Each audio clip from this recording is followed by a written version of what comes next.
ডাইনোসরের রাজ্যে চলে আসছি। এ যেন জীবন্ত ডাইনোসর। নড়ছে, ডাকছে, হুংকার দিচ্ছে, আবার লেজ দুলাচ্ছে।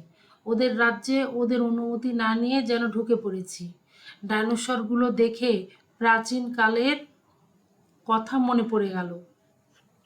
তখন এভাবেই ডাইনোসর রাজত্ব করত তার রাজত্বে। আপনারা দেখতে চাইলে চলে আসতে পারেন। এইখানে চারিদিকে অপরূপ সৌন্দর্যে ভরপুর, তার মাঝে রয়েছে এই ভয়ঙ্কর ডাইনোসরগুলো।